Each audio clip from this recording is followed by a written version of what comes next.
Aaron, it seems like the Red Sox have had their ups and downs this season so far. When you look on the other side, just what's your impression of this year's Red Sox team? That they've had their ups and downs. They've had some tough losses, been a lot of close games. But I see a very talented team.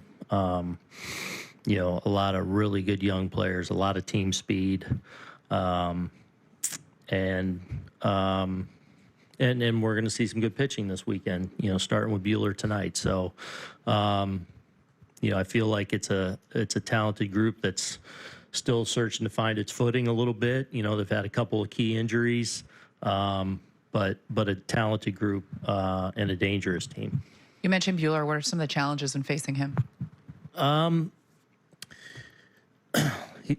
He's got a big arsenal, big mix. You're going to see a couple versions of the fastball, cutters. He's going to sweeper, slider, curl. He's going to throw a little everything at you. He's going to work the edges a little bit. So, get him on the plate and our pitches is going to be key.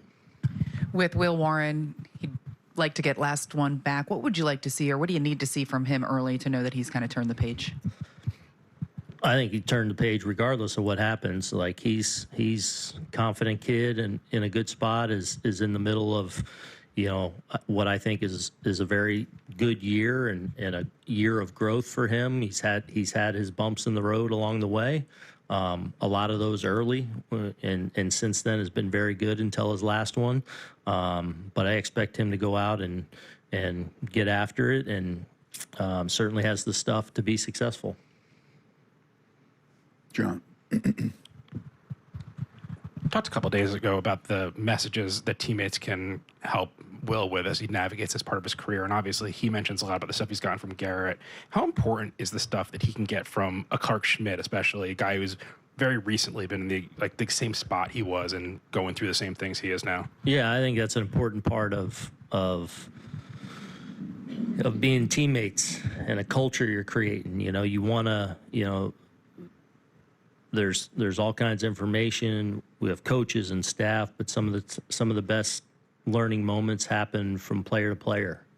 Guys that are going through exactly what you're going through, sometimes in that moment of time, or in the recent years. And I think it's the best of teams communicate well with one another and help each other along their journey, depending on where they are in their points of career. I think it's very important.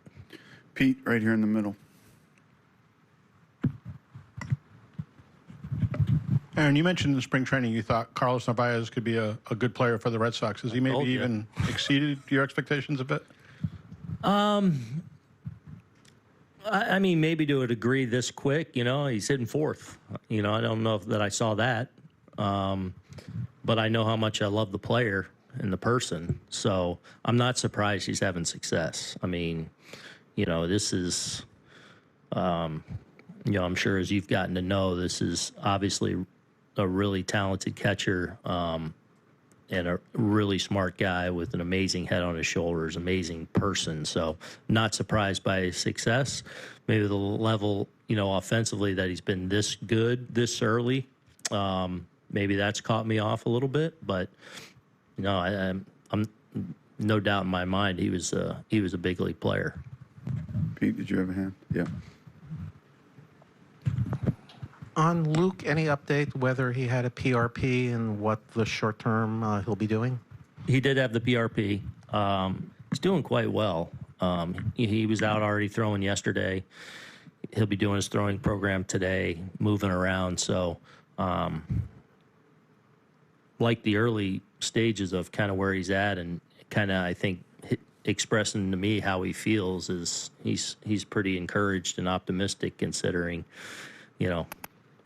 the injury and the timeline with it. So hopefully he does better in that. And on Giancarlo, any more idea of what comes next with him? No, I still think rehab's in play next week. He's staying down in Tampa again, more live ABs and full workouts and running and all that. I know yesterday and today, and probably stay through the weekend. Peter. Just as somebody who's made his mark on this rivalry as a player and as a manager, just what does this rivalry mean to you, and how has it maybe progressed over the last 20 years or so? Yeah, I mean, it's on that very, very short list of great rivalries in sports. You know, pick a sport. You know, there's some great college rivalries, right?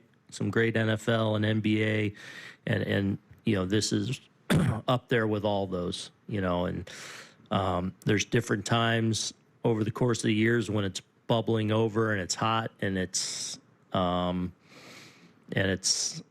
always fun.